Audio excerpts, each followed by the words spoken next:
السلام عليكم ورحمة الله وبركاته. الحمد لله نحمده ونستعينه ونستغفره ونعوذ بالله من شرور أنفسنا ومن سيئات أعمالنا. من يهد الله فلا مضل له ومن يضلل فلا هادي له.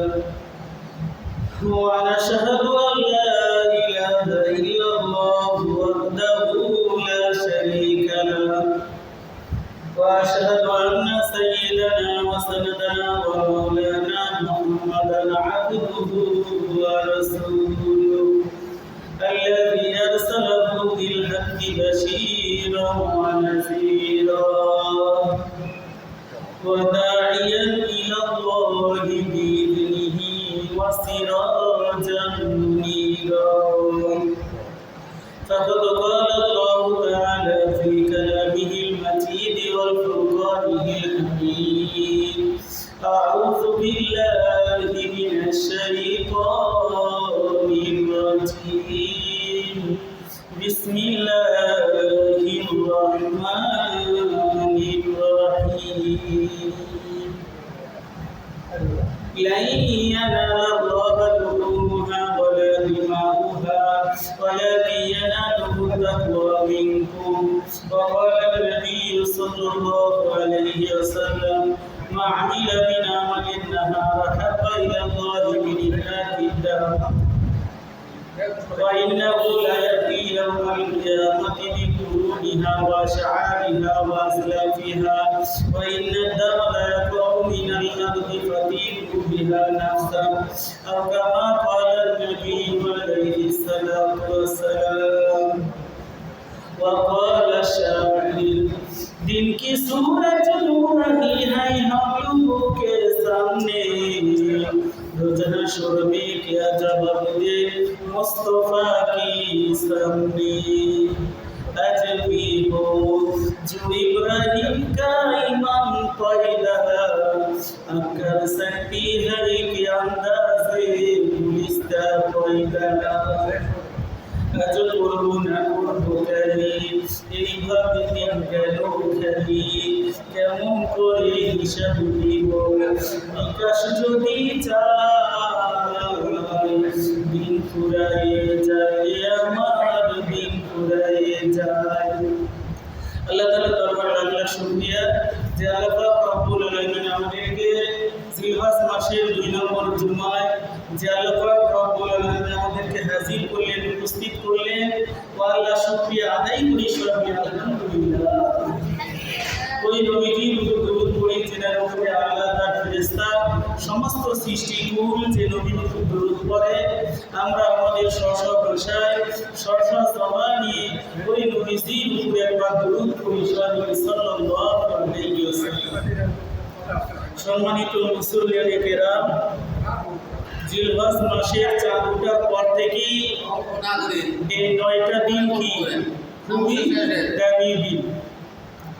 এই জিলহজ মাসের চাঁদ ওঠার পর থেকে এই 9টা দিন খুবই দামি, 9টা রাত খুবই দামি রাত. এর ভিতরে আজকের যে রাত এটা কি ঈদের রাত. আল্লাহর পয়গম্বর বলেন আমার উম্মতকে 5টা রাত দেওয়া হয়েছে: জুমার রাত, 2 ঈদের রাত, শবে বরাতের রাত, শবে কদরের রাত. এই 5টা রাত ইবাদত করা, ইবাদতের রাত. কিন্তু আল্লাহর পয়গম্বর বলেন যে হাসরের মাঠে যেদিন সমস্ত মানুষের কলব আর অন্তর কি মুর্দা হয়ে থাকবে, মানে কলব মরে যাবে হাসরের মাঠে যখন বান্দা কি উঠবে. মনে করেন আমরা যখন ছোটবেলায় 1 সপ্তাহ বা 1 মাস ক্লাস ক্যাপি করে যখন কি স্কুলে যেছিলাম, সেই সময় ভিতরে খেলে কি হয়, 1 শিখে 5 শিখে নাকি এরকম হয়, তাহলে ভিতরে ভয় লাগে. হায় রে, এতদিন পরে যাচ্ছি, বাবুকে নিয়ে যাওয়ার পারবো না, মাও কি নিয়ে যেতে পারবো না. বাপ মা কি করছে, তুই স্কুলে তুই পড়, যদি না যাস তুই নিজের পায়ে নিজেই করে নেব. যাক ভয়ে ভয়ে কি আমরা স্কুলে যাওয়ার পরে স্যারের দিকে কি আমরা তাকাই না. ঠিক হাসরের মাঠে যখন মানুষটি কবর থেকে উঠবে, ইয়া ওয়াইলাতানা মিম্মা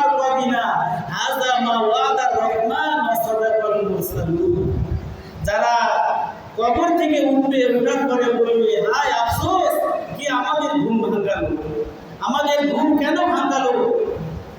ইয়া ওয়াইলাতানা, মানুষ আফসোস করবে বিমার মদিনা, যে আমাকে ঘুম থেকে কেন উঠালো, আমরা কি আরামে ছিলাম। এরপরে যখন আল্লাহর সামনে দণ্ডায়মান হওয়া লাগবে, সেদিন মানুষের অবস্থা এত কি, ভিতরে শুধু কাঁপুনি উঠে যাবে যে হায় সারা জীবন দুনিয়াতে কি করলাম, আজকে আল্লাহর সামনে দাঁড়াতে হবে। তাহলে দুনিয়ার একটা শিক্ষক একটা স্যারের সামনে ক্লাস কি 1 মাস পড়লেন না, তার সামনে গেলে যেরকম হয়, এর চাইতেও দ্বিগুণ হবে যে আজকে আল্লাহর সামনে আমাকে দাঁড়াতে হবে। আমি আমল কি করলাম, আমি পরকাল দুনিয়া থেকে পরকালের কি বাজার করে নিয়ে আসলাম, আমি কি আমল নিয়ে আল্লাহর সামনে প্লেস করবো, এই ভয়ে কি মানুষ ভীত থাকবে। এই জন্য বলে হাদিসে পাকের ভিতরে, যেদিন কিয়ামতের দিনে সমস্ত মানুষের দিল অন্তর কি মোর্দা থাকবে, মানে কি আল্লাহর ভয়ে ভীত থাকবে, কিন্তু সেদিন দুই ঈদের রাতে যারা ইবাদত করে এদের দিল আর অন্তর করবে না। সব সুবহানাল্লাহ।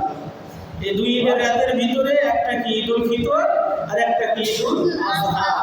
আল্লাহর পয়গম্বর বলেন লিকুল্লি কওমিন ঈদুন ওয়া হাযা ঈদানা, প্রত্যেক উম্মতের জন্য কি আছে, আনন্দ আর খুশি আছে।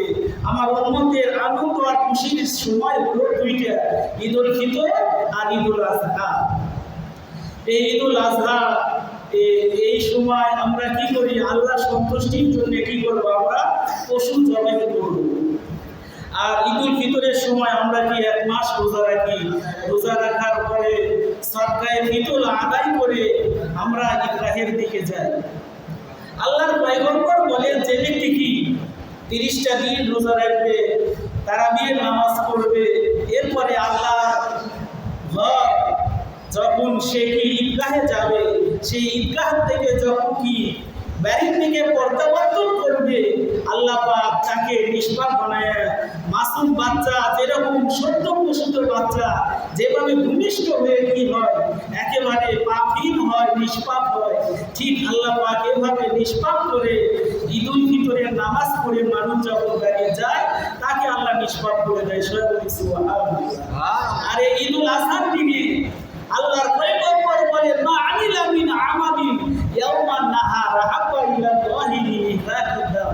ঈদুল আযহার দিনে, এই ঈদুল আযহার দিনে যে যতই আমল করব, আহাব্বা ইলাল্লাহ সবচাইতে ভালো আমল মিন ইহরাকিদাম, রক্ত প্রবাহিত করা। সবাই বলি সুবহানাল্লাহ। এই রক্তটা প্রবাহিত করব আমি যে কুরবানি দিব, আমার কুরবানির জন্তু এটা আমি নিজে জবাই করি বা ইমানদাররা জবাই করে নিই, আমি যেন এই কুরবানির পশুর সামনে দাঁড়িয়ে থাকি। কারণ আল্লাহ রাসূল তার মেয়ে ফাতেমাকে বলেন, হে ফাতেমা, যখন তোমার স্বামী আলী যখন কুরবানি করে, এই সামনে দাঁড়িয়ে থাকো, পর্দা খুশিটা করে কি দাঁড়িয়ে থাকা, আর যদি না পারো পর্দার আড়ালে থাকো, যেন তোমার কুরবানির জন্তু যে তুমি কি করলে, জবাই করলে, এর দ্বারা তোমার ভিতরের যে মানবাত্মা আছে, তারপরে কি শয়তানি আছে, এগুলো যেন তোমার ভিতর থেকে বাইরে হয়ে যায়। কারণ তুমি যে কুরবানি করতেছো, এই কুরবানিটা খালেসান ওয়াজহিল্লাহ, আল্লাহকে রাজি খুশি করার জন্যই কুরবানি করতে হবে। দেখেন কোনো মানুষ যদি কি করে, গরু লালন পালন করে, এই গরু লালন পালন করে কেউ কি লাখ লাখ টাকার কুরবানি বিক্রি করতেছে, তারপরে অনেক মানুষের গরু আবার কে গাবতলীর হাটে 5 লাখ টাকার দামের গরু কি মারা গেল। এই লোকটা কত কান্দ যে আমার গরুগুলো মারা গেল, আমার কি এত লালন পালন করলাম, আমার কুরবানির গরু মারা গেল। আবার অনেক মানুষ কি লাখ লাখ টাকা আয় করতেছে। আবার বাংলাদেশের আরেকজন দেখলাম, পটুয়াখালী দেখছিলে, সে কৃষক দল করে, বিএনপি কালা মালিক নামে 35 মণ একটা কি গরু সাজায়া খালেদা জিয়ার কাছে নিয়ে গেল, যে কি উপহার দিল। খালেদা জিয়া উপহার গ্রহণ না করে বলল, যাও এটা কি আল্লাহর নামে কি জবাই করে দাও এবং আমার দলের লোকদেরকে তোমরা খাওয়াও।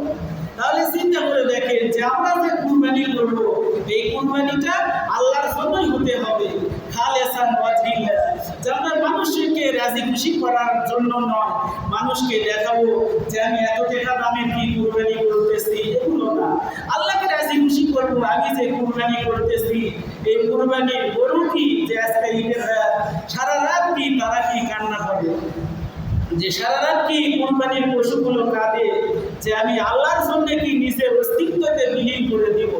দেখেন, যদি আল্লাহ এই গরু, ছাগল, মহিষ, উট যেটাই কি আমরা কুরবানি দিই, এটাকে যদি আল্লাহ ব্যক্তগত করে না দিতেন, তাহলে আমরা কেউ কি একটা গরু, একটা উট, দুম্বা কেউ কিছুই জবে করতে পারতাম না। কারণ আল্লাহ পাক এই গরুর ভিতরে আল্লাহ কি রকম দেয় যে কুরবানির দিন যে আমার বান্দারা আমার রাহে আমার রাস্তায় তোমাকে জবে করে দিবে, সুতরাং তোমরা আমি আদম সন্তান, আমার আদম সন্তানের প্রমাণ ফলো করবে। যে একটা মহিষ দেখলাম, যে বিশাল বড় কি একটা মহিষ, এত বড় কি একটা শিং, এক দেড়, যে একটা গরু বিক্রি করতে যাচ্ছে, যে একটা মানুষকে শিঙের মুখ তুলে এরকম করে কি ফেলবে, লোকটা মারা গেল। তাহলে যে আমরা যে গরু জবাই করতেছি, এই গরু যদি একবার কি ধর্মঘট করে যে আমরা কি জবে হবো না, তাহলে কোনো মানুষ কি সম্ভব নয়। কিন্তু গরু তার নিজের কি আমিত্বকে বিলীন করে দিতেছে। এই গরু এই জ্ঞানহীন একটা প্রাণী একই মানুষকে সবক দিয়ে যাইতেছে, হে দুনিয়ার মানুষ, আমরা আল্লাহর রাহে কুরবানি হইতেছি, আল্লাহর রাহে কুরবানি হইতেছি, যদি তোমরা কি আল্লাহর রাহে কি কুরবান হও, মানে কি আমাদের জীবন দেওয়া লাগতেছে না, আমরা আল্লাহর যে হুকুম আহকাম এগুলো কি যদি আমি পুঙ্খানুপুঙ্খভাবে কি লালন কি কায়েম করি, তাহলে এটাই কি আমার কুরবানি, যে আমি আল্লাহর রাস্তায় কুরবানি হব। কুরবানি হবো কিভাবে, যে আমি আল্লাহর সব হুকুম আহকাম পালন করলাম। তাছাড়া আমি কি 5 ওয়াক্ত নামাজ পড়লাম না, আমি কি হজ করলাম না, যাকাত দিলাম না, শুধু গোশত খাওয়ার নিয়তে কুরবানি দিলাম, এটা কি স্যাক্রিফাইস না, এটা কুরবানি না। যে আমি যা করব খালিসান ওয়াজহিল্লাহ, কুল ইন্না সালাতি ওয়া নুসুকি ওয়া মাহইয়ায়া ওয়া মামাতি লিল্লাহি রাব্বিল আলামিন। আগে নামাজ, এরপরে কুরবানি, এরপরে আমার জীবন, আমার মুখ লিল্লাহি রাব্বিল আলামিন, সবগুলো কি আল্লাহর জন্য হতে হবে। দুনিয়ার মানুষকে দেখানোর নিয়তে আমরা যেন কুরবানি না দিই।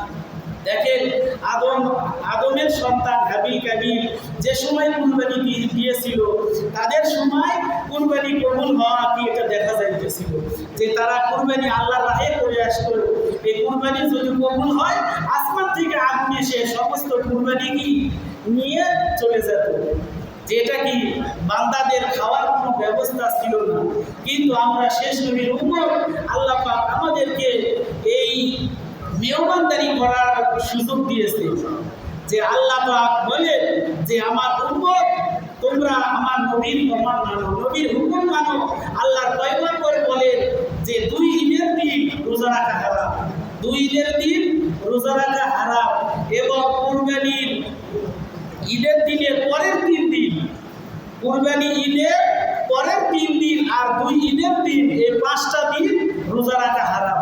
কারণ যে আল্লাহ পাক আমাকে মেহমানদারি করাইতেছে, যে আল্লাহ মেহমানদারি করাইতেছে যে তুমি কুরবানির গোশত খাও, ফাকুলু মিনহা ওয়াতইমুল গানিয়া ওয়াল মুহতা, ফাকুলু মিনহা, তোমরা কুরবানি যে দিবে কুরবানির গোশত তোমরা খাও, ফাকুলু মিনহা ওয়াতইমুল গানিয়া ওয়াল মুহতা, এবং যারা অভাবী গরিব মিসকিন যারা আছে এদেরকেও দাও। কিন্তু আজ আমরা অনেকেই কি যে ইউটিউবের ভিতরে ঢুকলে অনেক হুজুর, যে বাংলাদেশে হুজুরের কি ঠাই নেই, আলে হাদিসের হুজুর আছে, উলামা লীগ আছে, উলামা দল আছে, হানাফি আছে, শাফি আছে, বিভিন্ন হুজুরের কি ইউটিউবে সার্চ দিয়ে দেখলাম যে এক কথা বলতেছে, ওই আরেক কথা বলতেছে কুরবানির গোশত বন্টনের জায়গা থেকে। যে যাই বলুন আমাকে কোরআন ফলো করতে হবে। ফাকুলু মিনহা ওয়াতইমুল গানিয়া ওয়াল মুহতা, মাসালার ভিতরে এও আছে, যদি তুমি কুরবানি দিতেছো, তুমি যে কুরবানি দিবে এই কুরবানির গোশত যদি তোমার যৌথ ফ্যামিলি হয়, একদিনে এক গোশতে একটা গরু যদি জবাই করে খেতে পারো, তাহলে কাউকে দেওয়া লাগবে, এটা ফতোয়া। কিন্তু যদি এগুলো সমাজের ভিতরে বলা যায়, তাহলে মানুষ কি এমনি কি বলে ইন্ডিয়াতে নাচে না উনি, তারপরে ভুলের বাড়ি আসা বলতেছে হুজুর কুরবানির গোশত 3 ভাগ করা এগুলো ঠিক না, মানুষে আসে বলতেছে। তাহলে ইউটিউবের ভিতরে ঢুকলে খালি সার্চ দিলে এগুলো আলেম ওলামার বক্তব্য কে কি বলতেছে। তাহলে আপনি যে কুরবানি দিবে, এই কুরবানি দেওয়ার পরে আপনি 1 ভাগ নিজের জন্য রাখলেন, আরেক ভাগ আপনার আত্মীয় স্বজনকে দিলেন, আরেক ভাগ গরিব মিসকিনদেরকে দিলেন।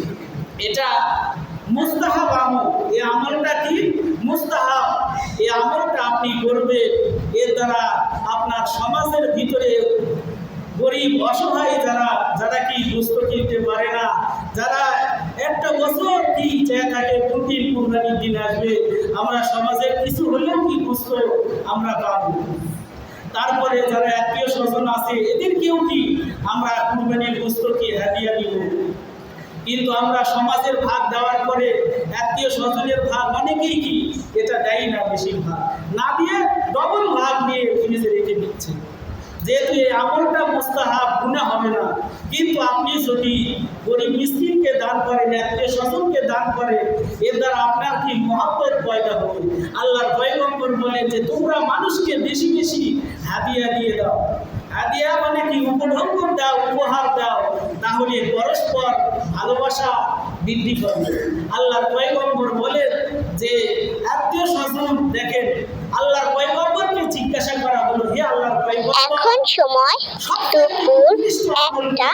আল্লাহর পয়গম্বর বলেন ফাকুলু তুতইমুত তাআম, যে তোমরা মানুষকে খানা খাওয়াও, মানুষকে খানা খাওয়াও। এটা কি সবচাইতে দামি আমল। এই জন্য আমরা যারা কুরবানি দিব, এই কুরবানি দেওয়ার পরে এই মুস্তাহাব বিষয়ের উপর যদি আমল করি, অবশ্যই আল্লাহ খুশি হবে, আল্লাহ রাসূল খুশি হবে। কারণ আপনাকে আল্লাহ অ্যাবিলিটি দিয়েছে, সামর্থ্য দিয়েছে, আপনি কুরবানি দিতেছেন। এই কুরবানি দেওয়ার পরে একটা ভাগ আপনি রাখেন, একটা ভাগ আপনি আত্মীয় স্বজনের জন্য রাখেন, একটা ভাগ গরিব মিসকিনকে দেন। কারণ গরিব মিসকিন কি সারা বছর যে মানুষ কি শুধু বান্দায় ঘাড়া খালি পোল্ট্রি মেলা, যে মানুষ কি যারা গরিব আছে খালি পোল্ট্রি কিনতেছে, কেউ কি গরুর গোশত কিনতে পারতেছে না। এই যে তারপরে ছাগলের গোশত, গরুর গোশত থেকেও কি ডবল দাম। যে এগুলো মানুষ এই বছরের একটা দিন, এগুলো কি এই একটা দিন মানুষ কি চেয়ে থাকে যে কুরবানির সময় যে আমরা এই গোশতটা কি সমাজের ভাগে আমরা পাবো। এই জন্যে আমরা মুস্তাহাবে আমলটার উপরে আমল করব, যে আমরা এই 3টা ভাগ করে সমাজের জন্য রাখবো, আত্মীয় স্বজন এবং নিজের জন্য রাখবো।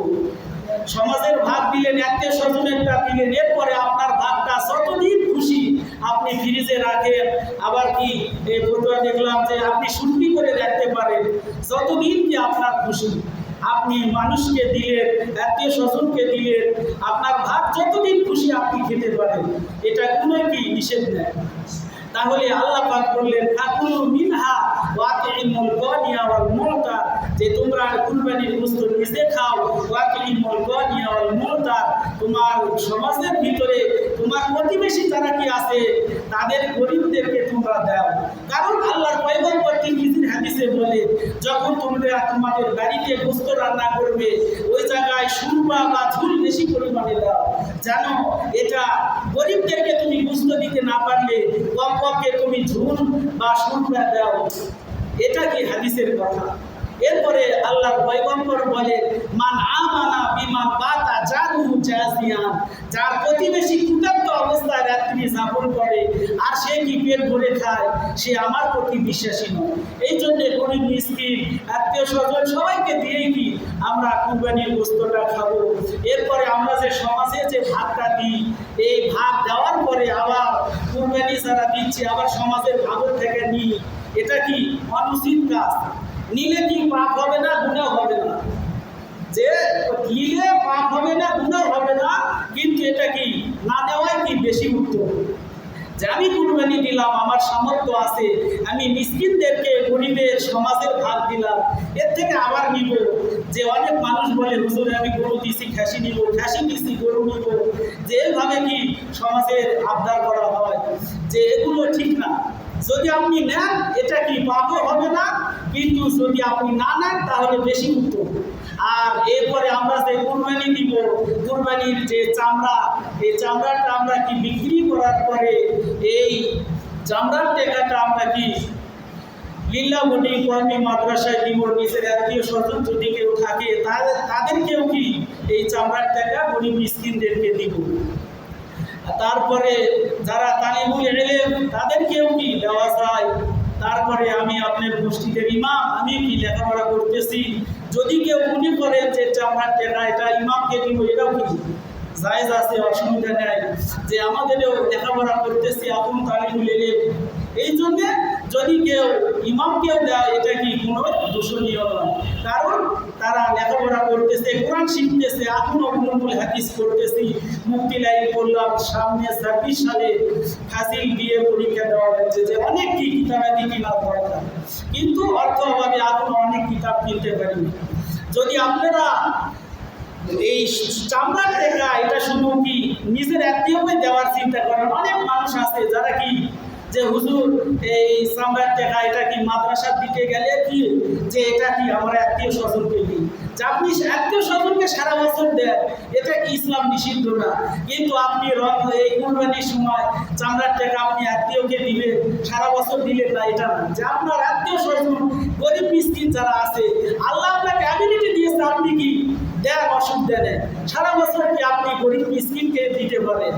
তারপরে আবার অনেক মানুষ আছে যারা কি সদকাতুল ফিতর এটা সমাজে দেওয়ার পরে আবার কি আত্মীয় স্বজনের জন্য কি অনেকে নেয়, যে আত্মীয় স্বজনের জন্য আপনি সমাজে আবদার করতেছেন, যেটা আপনি দিয়ে দিলেন, এখান থেকে না নেওয়াই ভালো, কিন্তু দেওয়ার পরে যে আমার অমুক আত্মীয় আছে, অমুক আত্মীয় আছে, এভাবে আবদার করতেছেন, এগুলো কি ঠিক না। তাহলে আপনি কি করলেন, আপনাকে অ্যাবিলিটি আল্লাহ আপনাকে দিয়েছে, আপনি কি বিভিন্নভাবে কি আপনি এই দানটা সারা বছর করতে পারেন, শুধু সরকারের ভিতর চামড়ার টাকার থেকেই না, আপনি সারা বছর আপনার আত্মীয় স্বজনকে যারা অসুস্থ আছে, গরিব আছে, এদেরকে আপনি দিবেন। এরপরে আপনার কুরবানি করবে, কুরবানি করার পরে দেখেন অনেক মানুষ সমাজে কুরবানি দেয় না, কিন্তু যারা কুরবানি দিতেছে এদের কাজে কি সাহায্য করা, কিন্তু অনেক মানুষ আছে যারা কি কুরবানি দেয় না, ঈদের দিনে হাওয়া খেয়ে ঘুরে বেড়াচ্ছে, যে খালি কি মসজিদে চলে আসে, আসার পরে যে হলো কিনা এই দেখেন। কিন্তু আমরা সবাই মিলে এই কাজটা করব, আর কুরবানি দেওয়ার পরে কুরবানির যে রক্ত এগুলো করবে, এগুলো কি ধুয়া মুছে ক্লিন করা, এটা সমাজের দায়িত্ব। কারণ আমি কুরবানি দিচ্ছি, আমার কুরবানি দেওয়ার পরে এই রক্ত তারপরে এই অনেক কি ধুয়ে সাফ করে নদীতে দিয়ে আসে, যে মানুষ ডুব দিতে পারে না, যে এগুলো কি ঠিক না। যে আপনি যে ভুঁড়ির যে বিষটা, এগুলো আপনি কি পুরো মাটির ভিতরে রাখেন, তারপরে রক্তগুলো ধুয়ে পরিষ্কার করে, মানুষকে যদি আপনি কষ্ট দেন, এগুলো কি ঠিক না। আর ঈদুল আজহার দিনে দেখেন আল্লাহর পয়গম্বর বলেন যে তাকবীরে তাশরীক, এটা আজকে জুমার দিন ফজর থেকে শুরু হয়েছে, আল্লাহু আকবার, আল্লাহু আকবার, লা ইলাহা ইল্লাল্লাহু, আল্লাহু আকবার ওয়া লিল্লাহিল হামদ। শুক্রবার, শনিবার, রবিবার, সোমবার, মঙ্গলবার আসর নামাজ পর্যন্ত এই তাকবীরে তাশরীক আমার আপনার করতে হবে। যে ফরজ নামাজের সালাম ফিরে ডানে বামে সালাম ফিরানোর পরে এই তাকবীরে তাশরীক একবার উচ্চ আওয়াজে, যদি মসজিদে মাসবুক ব্যক্তি না থাকে, আর যদি মাসবুক মানে কি যারা নামাজ পড়েনি সালাম ফিরানোর পরে যদি দাঁড়িয়ে থাকে, এদেরকে মাসবুক বলে। এই সময় আপনি আস্তে একবার বললেন আল্লাহু আকবার, আল্লাহু আকবার, লা ইলাহা ইল্লাল্লাহু, আল্লাহু আকবার ওয়া লিল্লাহিল হামদ। আর ঈদের মাঠে যাওয়ার সময় উচ্চ স্বরে এই তাকবীরে তাশরীক করতে হবে। আর মহিলারা বাড়িতে যারা আছে এরা কি আস্তে এই তাকবীরে তাশরীক করবে। অল্প সময় যা কিছু আলোচনা করলাম, আল্লাহ পাক আমাদের সবাইকে আমল করা তৌফিক দান করুন। সকলে আল্লাহুম্মা আমিন।